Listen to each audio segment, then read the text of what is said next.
Good morning dear student, आप सभी का इस न्यू क्लासेस में स्वागत है।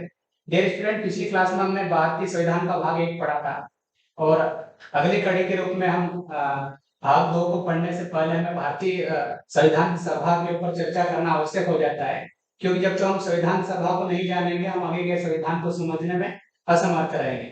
तो डियर स्टूडेंट, आज का ये बेसिकली वीडियो है भारतीय संविधान सभा के ऊपर है और इस संविधान सभा का ये जो वीडियो है, इस वीडियो में हम लोग देखेंगे कि भारतीय संविधान सभा से कौन-कौन से प्रश्न बन सकते हैं। डियर स्टूडेंट, अगर हम भारतीय संविधान सभा को पढ़ना शुरू करते हैं तो ये प्रश्न हमारे मन में उठना स्वाभाविक है कि सर्वप्रथम भारत के परिप्रेक्ष्य में या फिर भारत में सबसे पहले विचार किसके मन में आया या फिर किसने कहा कि भारतीयों के लिए संविधान सभा होनी चाहिए। तो डियर स्टूडेंट, मैं आप लोगों को बताना चाहूंगा कि सर्वप्रथम महात्मा गांधी जी के द्वारा कहा गया कि भारतीयों के लिए एक संविधान सभा होनी चाहिए। आइए देखते हैं। सर्वप्रथम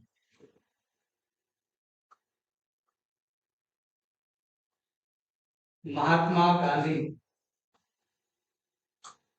द्वारा सन 1922 में यह कहा गया कि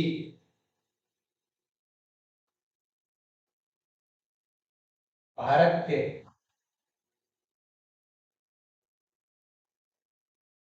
संविधान निर्माण के लिए एक संविधान सभा होगी। एक बात तो ये कि महात्मा गांधी ने सबसे पहले ये कहा कि भारतीय संविधान निर्माण के लिए संविधान सभा होगी। इसी कड़ी में डियर स्टूडेंट, कुछ सालों पश्चात सन 1940 में अंग्रेजों के द्वारा अगस्त प्रस्ताव भारत भेजा गया। आइए देखते हैं अगस्त प्रस्ताव 1940 की क्या क्या सिफारिशें थी।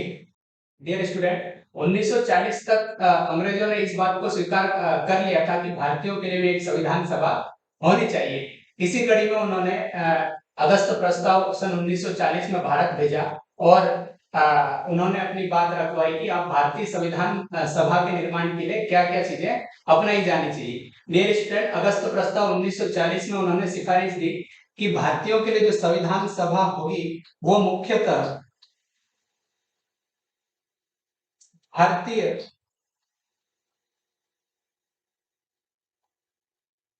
लोगों से मिलकर बनेगी। लेकिन इस बात से हमें आपत्ति थी।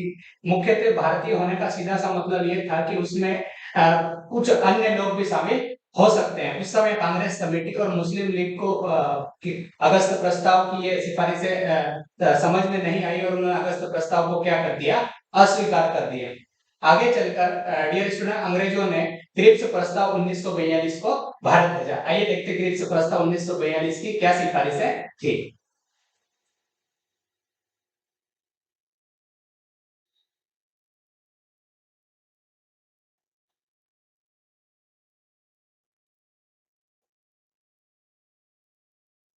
क्रिप्स प्रस्ताव 1942। डियर स्टूडेंट, मैं यहाँ पर आप लोगों को एक बात बताना चाहूंगा कि क्रिप्स प्रस्ताव 1942 जब अंग्रेजों ने भारत भेजा उस समय तक वे स्पष्ट रूप में ये स्वीकार कर चुके थे कि अब भारतीयों के लिए संविधान निर्माण के लिए संविधान सभा का होना क्या है, आवश्यक है। तो डियर स्टूडेंट, क्रिप्स प्रस्ताव 1942 में भारत आया और इन्होंने अपनी सिफारिश में कहा कि युद्ध की समाप्ति के पश्चात युद्ध की समाप्ति के पश्चात संविधान सभा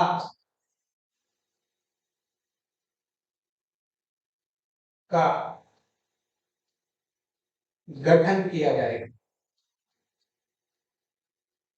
लेकिन हमने इस बात का भी विरोध किया क्योंकि उस समय द्वितीय विश्व युद्ध चल रहा था और क्रिप्स प्रस्ताव 1942 का ये कहना था कि हम द्वितीय विश्व युद्ध की समाप्ति के पश्चात संविधान सभा का निर्माण करेंगे।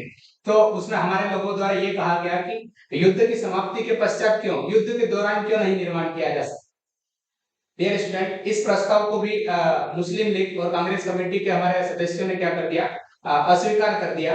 और आप जानते होंगे कि गांधी जी के द्वारा क्रिप्स प्रस्ताव 1942 को एक दिवालिया बैंक के चेक की संज्ञा दी थी। ये आप लोगों को याद रखना होगा, क्योंकि एग्जाम पॉइंट ऑफ व्यू से ये गांधी जी का जो कथन है वो महत्वपूर्ण है कि क्रिप्स प्रस्ताव 1942 एक ऐसा चेक है जिसका बैंक क्या है, दिवालिया है, या फिर दिवालिया बैंक का चेक की संज्ञा किसके द्वारा दी गई, महात्मा गांधी के द्वारा दी गई। डियर स्टूडेंट, अगस्त प्रस्ताव के असफल होने के पश्चात और क्रिप्स प्रस्ताव 1942 के असफल होने के पश्चात अंग्रेजों को ये समझ में आ गया कि हमें सही समय का इंतजार करना चाहिए और सही समय के पश्चात हमें भारतीयों के सामने संविधान निर्माण की मांग को लेकर क्या करना चाहिए, जाना चाहिए, संविधान निर्माण के प्रस्ताव को लेकर जाना चाहिए। डियर स्टूडेंट, 1939 और 42 का वो समय था जब द्वितीय विश्व युद्ध चल रहा था। द्वितीय विश्व युद्ध की समाप्ति के पश्चात इंग्लैंड में सरकार बदली और क्लीमेंट एटली की सरकार है, और क्लीमेंट एटली उस समय क्या बने, प्रधानमंत्री बने इंग्लैंड के। और उन्होंने हाउस ऑफ कॉमन से घोषणा करी कि अब भारतीयों को स्वतंत्र होने का पूर्णतः अधिकार है और हमें उन्हें क्या कर देना चाहिए, स्वतंत्र कर देना चाहिए। लेकिन वो ये नहीं चाहते थे कि क्रिप्स प्रस्ताव 1942 और अगस्त प्रस्ताव 1940 की तरह ये योजना भी क्या हो जाए, असफल हो जाए। इसलिए उन्होंने हाउस ऑफ कॉमन से कहा कि हम 3 सदस्यीय कमेटी को भारत भेजेंगे, जिसमें 3 सदस्य होंगे, और वो संविधान निर्माण के लिए बनाई जाने वाली संविधान सभा के लिए क्या क्या प्रावधान होंगे वो जाकर भारतीयों के समक्ष रखेंगे। तो डियर स्टूडेंट, इस प्रकार क्लीमेंट एटली की घोषणा हाउस ऑफ कॉमन्स होने के बाद सन 1946 में कैबिनेट मिशन को कहां भेजा गया, भारत भेजा गया। देखते हैं कैबिनेट मिशन 1946 की क्या सिफारिश है और वो अपने साथ किन प्रावधानों को लेकर आया था, जिसके माध्यम से हमारी कांग्रेस कमेटी और मुस्लिम लीग के सदस्य संविधान सभा का निर्माण करने के लिए क्या हुए, सहमत हुए। आइए देखते हैं कैबिनेट मिशन 1946।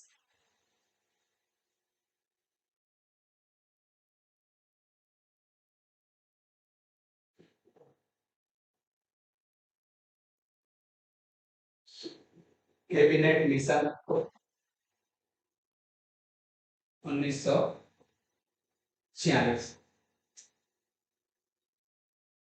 डियर स्टूडेंट, जैसा कि मैंने अभी बताया, इसमें 3 सदस्यों को क्लीमेंट एटली ने सदस्य बनाकर भेजा। पहले जो सदस्य थे उनका नाम था लॉर्ड पैट्रिक लॉरेंस। इस लॉर्ड पैट्रिक लॉरेंस को उन्होंने अध्यक्ष बनाया कैबिनेट मिशन 1946 का। दूसरे जो सदस्य थे वो थे सर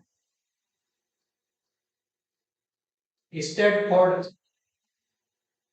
क्रिप्स। तो क्रिप्स प्रस्ताव को लेकर के आए थे, भारत आए थे। और dear student, sir Stafford Cripps उस समय क्लीमेंट एटली की सरकार में व्यापार मंत्री थे। कौन थे, व्यापार मंत्री थे।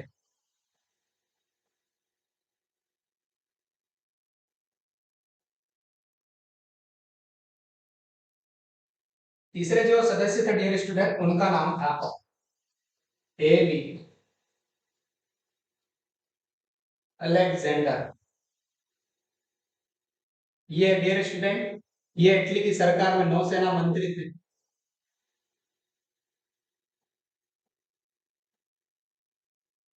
डियर स्टूडेंट, इन 3 सदस्यों को कैबिनेट मिशन 1946 के तहत भारत भेजा गया और इन्होंने अपनी सिफारिशों को हमारी कांग्रेस कमेटी और मुस्लिम लीग के सामने रखा। उनकी क्या सिफारिश और क्या उद्देश्य थे, आइए देखते हैं उन्हें।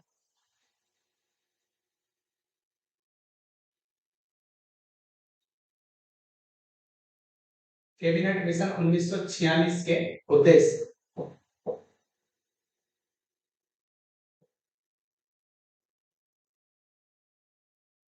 पहला उद्देश्य डियर स्टूडेंट वही, संविधान निर्माण के लिए एक संविधान सभा होगी। तो पहला उद्देश्य क्या है, संविधान सभा का निर्माण।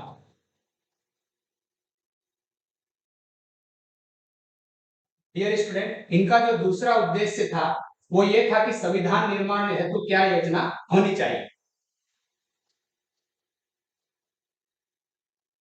संविधान निर्माण हेतु योजना। डियर स्टूडेंट, इनका तीसरा उद्देश्य देखते हैं। तीसरा उद्देश्य था इनका अंतरिम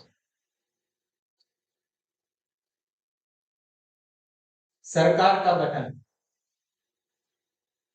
डियर स्टूडेंट, इनका पहला उद्देश्य संविधान सभा का निर्माण, दूसरा उद्देश्य संविधान निर्माण हेतु क्या योजना होगी, तीसरा अंतरिम सरकार का गठन। डियर स्टूडेंट, कैबिनेट मिशन 1946 की सिफारिशें या उद्देश्यों ने बहुत हद तक कांग्रेस कमेटी और मुस्लिम लीग के सदस्यों को क्या कर दिया, सहमत कर दिया, और वे सभी क्या हो गए, सहमत हो गए, और उन्होंने स्वीकार कर लिया कि अब अंग्रेजों के द्वारा जो प्रस्ताव भेजा गया वो पूर्णतः सही है और यही सही समय संविधान निर्माण करने के लिए संविधान सभा का निर्माण करना। तो डियर स्टूडेंट, कैबिनेट मिशन 1946 अपने साथ उद्देश्य को लेकर तो आया ही, और साथ ही साथ वो संविधान का निर्माण कैसे होगा और संविधान निर्माण करने के लिए जिस संविधान सभा का निर्माण किया जाएगा उस संविधान सभा में कितने सदस्य होने चाहिए, उसकी रूपरेखा क्या होगी, कैसे निर्वाचन होगा, इनका पूरा खाका तैयार करके कैबिनेट मिशन 1946 भारत आया था। और उनकी सारी चीजों से हमारे कांग्रेस कमेटी और मुस्लिम लीग क्या हो गई थी, सहमत हो गई थी। तो डियर स्टूडेंट, आइए देखते हैं कि कैबिनेट मिशन 1946 के अनुसार कितने सदस्यों को चुना जाना था भारतीय संविधान सभा के निर्माण के लिए।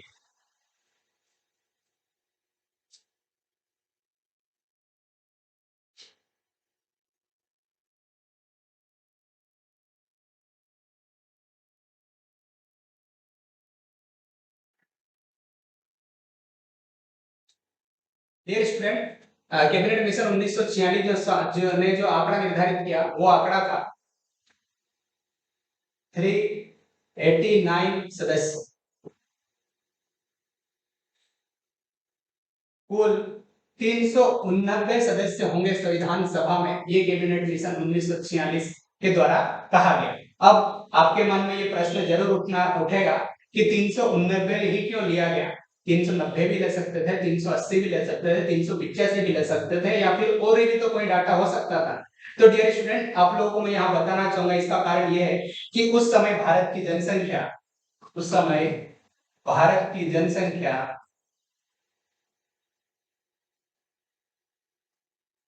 लगभग 40 करोड़ थी। उस समय भारत की जनसंख्या लगभग 40 करोड़ थी। तो उन्होंने जब इस अनुपात को देखा तो एक आंकड़ा निकलकर सामने आया कि प्रति 10 लाख जनसंख्या पर एक सदस्य को चुना जाएगा। ये एग्जाम पॉइंट ऑफ व्यू से इंपॉर्टेंट है डियर स्टूडेंट। प्रति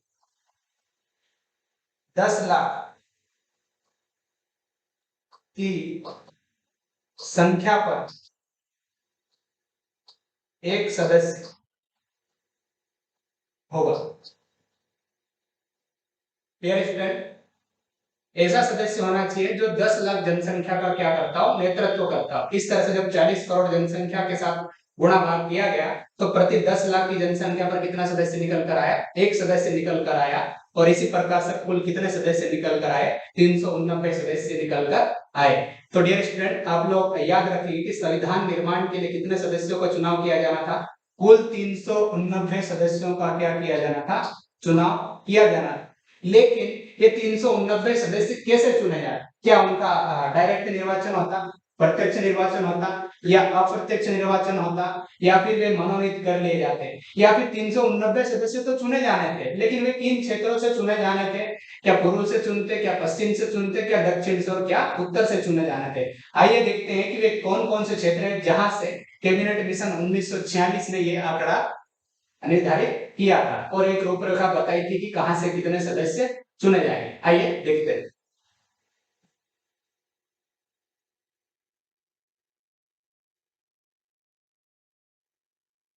डियर स्टूडेंट, आप लोग जानते होंगे कि उस समय भारत अलग अलग प्रांतों में विभाजित था। एक था आपका ब्रिटिश भारत और एक थे आपके देसी रजवाड़े, और कुछ चीफ कमिश्नरी प्रांत थे जिनका शासन गवर्नर जनरल के हाथों में या वायसराय के हाथों में हुआ करता था। इन चीफ कमिश्नरी क्षेत्रों को आप आजकल के केंद्र शासित प्रदेशों के उदाहरण से समझ सकते हैं। आइए देखते हैं कौन कौन सी कैटेगरी है जिनसे 389 सदस्यों का चुनाव किया जाना है। पहला था ब्रिटिश भारत,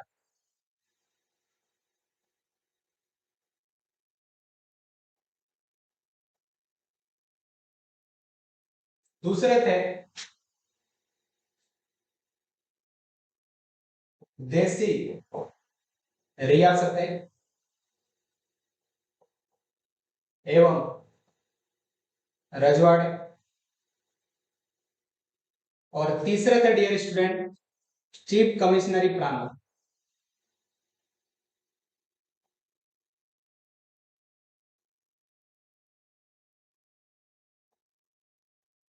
चीफ कमिश्नरी प्रांत। डियर स्टूडेंट ब्रिटिश भारत से उस समय कुल 292 सदस्यों को चुना जाना था। ब्रिटिश भारत से कितने सदस्य चुने जाने से डियर स्टूडेंट 292 सदस्यों को चुना जाना था। ठीक इसी प्रकार देसी रजवाड़ों से 93 सदस्यों को चुना जाना था। देसी रजवाड़ों से कितने सदस्यों को चुना जाना था डियर स्टूडेंट 93 सदस्यों को चुना जाना था। और चीफ कमिश्नरी प्रांत से डियर स्टूडेंट 4 सदस्यों को चुना जाना था। इस प्रकार 292 प्लस 93 प्लस 4 सदस्य मिलकर कुल आंकड़ा कितना होना था 389 सदस्य होने थे। लेकिन यहाँ पर एग्जाम पॉइंट ऑफ व्यू से ये प्रश्न हमारे दिमाग में जरूर उठेगा कि क्या 292 सदस्यों का निर्वाचन हुआ या मनोनयन हुआ? 292 सदस्य चुन तो लिए गए, लेकिन किस आधार पर चुने गए? तो डियर स्टूडेंट आप लोग याद रखेंगे कि 292 सदस्यों का क्या होना था? निर्वाचन। 292 सदस्यों का क्या होना था? निर्वाचन। ये सदस्य क्या किए जाने थे? निर्वाचित किए जाने थे। देसी रजवाड़े से डियर स्टूडेंट निर्वाचन नहीं किया गया, बल्कि इन सदस्यों को क्या कर लिया गया? मनोनीत। क्या कर लिया गया? मनोनीत कर लिया गया, डायरेक्ट चुनकर भेज दिया गया 93 सदस्यों को। डियर स्टूडेंट चीफ कमिश्नरी प्रांत वाले सदस्यों का भी क्या हुआ? निर्वाचन। क्या हुआ? निर्वाचन। तो डियर स्टूडेंट 292 सदस्यों का निर्वाचन होना था, 93 सदस्यों को मनोनीत किया जाना था देसी रजवाड़ों से, और चीफ कमिश्नरी प्रांत से 4 सदस्यों का होना था, निर्वाचन होना था। अर्थात 292 प्लस 4 अर्थात 296 सदस्यों का क्या होना था?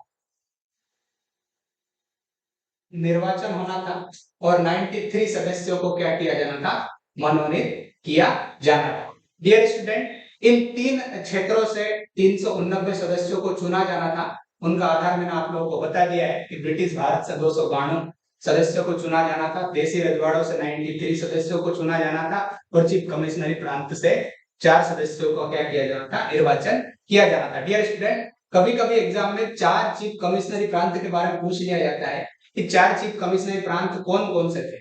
तो डियर स्टूडेंट आइए देखते हैं 4 चीफ कमिश्नरी प्रांत कौन कौन से थे।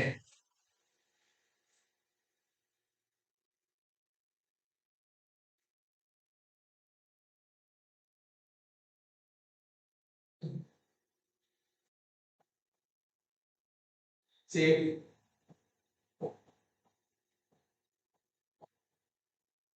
कमिश्नरी प्रांत। डियर स्टूडेंट पहला चीफ कमिश्नरी प्रांत था दिल्ली,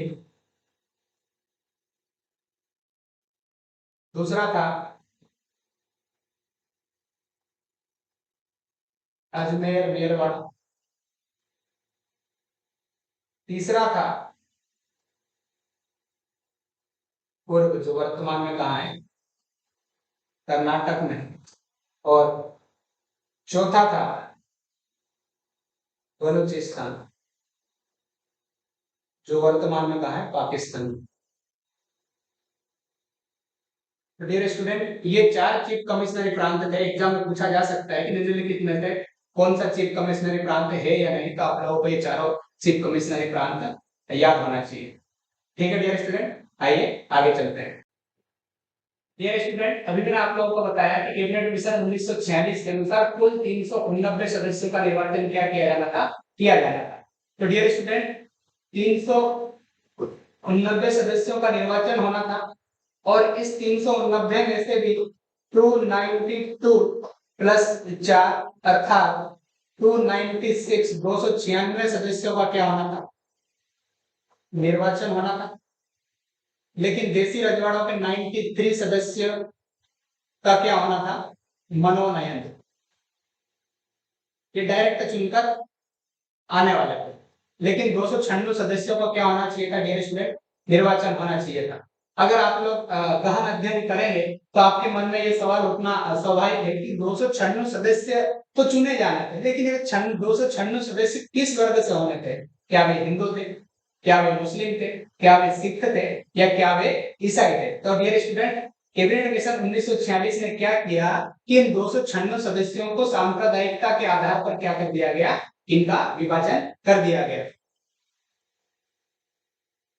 सांप्रदायिकता के आधार पर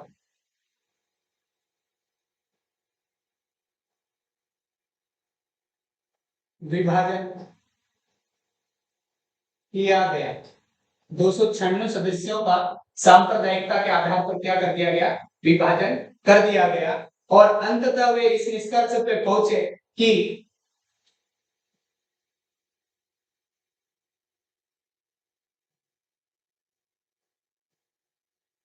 सामान्य अर्थात आम वर्ग से इस प्रकार 296 सदस्यों का क्या होना था, निर्वाचन होना था। डियर स्टूडेंट, यहाँ पर मैं आप लोगों को एक बात बताना चाहूंगा कि इस सामान्य वर्ग में हिंदू, अनुसूचित जाति के लोग और पिछड़े वर्ग के लोग भी शामिल थे। तो आप लोग ये याद रखेंगे कि हिंदू, अनुसूचित जाति और पिछड़े वर्ग के लोग भी सामान्य वर्ग के अंतर्गत क्या किए गए थे, शामिल किए गए थे। इसका अर्थ ये है कि देश के हर क्षेत्र से, हर वर्ग से कोई ना कोई चुनकर अवश्य आया था, जो एक विधि सम्मत भी था। डियर स्टूडेंट, आइए देखते हैं आगे। जब 296 सदस्यों का निर्वाचन किया गया तो वो किस आधार पर किया गया, क्या वे उनके चुनाव प्रत्यक्ष तौर पर हुए या फिर अप्रत्यक्ष तौर पर उनका क्या हुआ, चुनाव हुआ। अब एक बात तो स्पष्ट थी कि कैबिनेट मिशन 1946 के आधार पर 296 सदस्यों का क्या किया जाना था, निर्वाचन किया जाना था। और मनोनयन सदस्य मिलाकर कुल 389 सदस्य संविधान सभा को सुशोभित करने वाले थे। आइए देखते हैं कि 389 सदस्यों में से 296 सदस्यों का निर्वाचन किस आधार पर किया गया।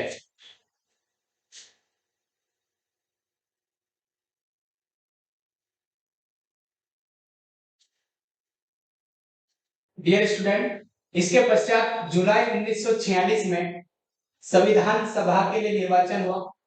और यह निर्वाचन किस आधार पर हुआ, आइए देखते हैं। जुलाई 1946 में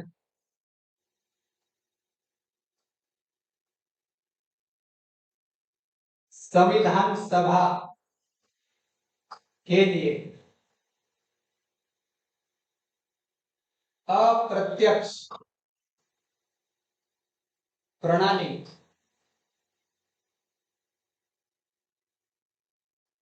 के आधार पर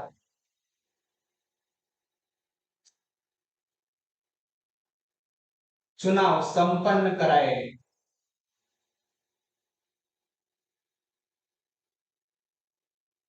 डियर स्टूडेंट, संविधान सभा के लिए चुनाव कब हुआ, तो आपका उत्तर है जुलाई 1946।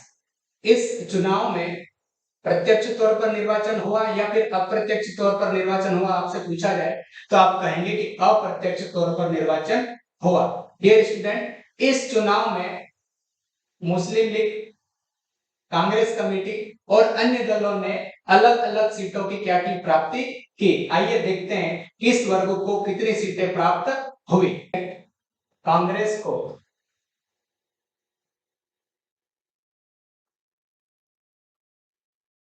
208 सीटें प्राप्त हुई,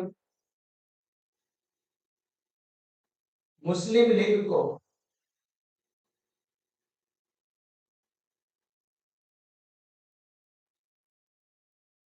73 सीटें प्राप्त हुई और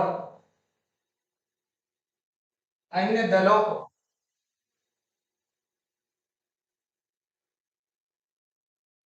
15 सीटें प्राप्त हुई। डियर स्टूडेंट कि 1946 में जो चुनाव संपन्न कराए गए अप्रत्यक्ष प्रणाली के तौर पर, उनमें कांग्रेस को सर्वाधिक सीटें प्राप्त हुई। उन्हें कुल 208 सीटें की प्राप्त हुई। अब आप लोग जानते हैं कि जो ज्यादा सीटें प्राप्त करता है वो सरकार बनाने में क्या करता है, सफल होता है। तो कांग्रेस ने सर्वाधिक सीटें प्राप्त की थी उस चुनाव में, और इस आधार पर अंतरिम सरकार के गठन के लिए कांग्रेस को क्या किया गया, आमंत्रित किया गया कि आइए आप क्या कीजिए, अंतरिम सरकार का गठन कीजिए। और इस आधार पर कांग्रेस से बनने वाले पहले प्रधानमंत्री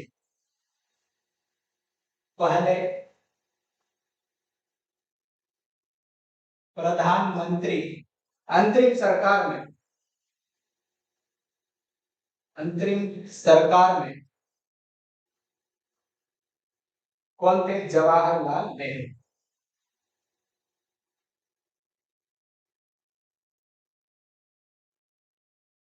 डियर स्टूडेंट, इस प्रकार जवाहरलाल नेहरू अंतरिम सरकार में बनाए जाने वाले पहले प्रधानमंत्री बने। इनके साथ 13 लोग और थे जिन्होंने मिलकर क्या बने, सरकार बनाई, और अंतरिम सरकार का गठन इस प्रकार हुआ। आगे चलकर ये अंतरिम सरकार चलाने का भी काम करेगी और संविधान निर्माण का काम भी करेगी, क्योंकि आप लोग जानते हैं कि संविधान सभा का जो गठन हुआ वो संविधान निर्माण के लिए तो हुआ ही हुआ, साथ ही साथ संविधान सभा संसद का काम भी करती थी। ये स्टूडेंट, आज के वीडियो में यहीं तक, और आने वाले पार्ट में हम आगे की संविधान सभा की जो पहली बैठक है 9 दिसंबर 1946 उसके बारे में चर्चा करेंगे। और डियर स्टूडेंट, अगर आप लोगों को हमारी कोशिश अच्छी लगती है और आप लोगों को लगता है कि हम अच्छा कंटेंट आपको प्रदान कर पा रहे हैं, तो डियर स्टूडेंट आप इस वीडियो को लाइक कीजिए, शेयर कीजिए और अच्छे अच्छे कमेंट्स कीजिए। Thank you.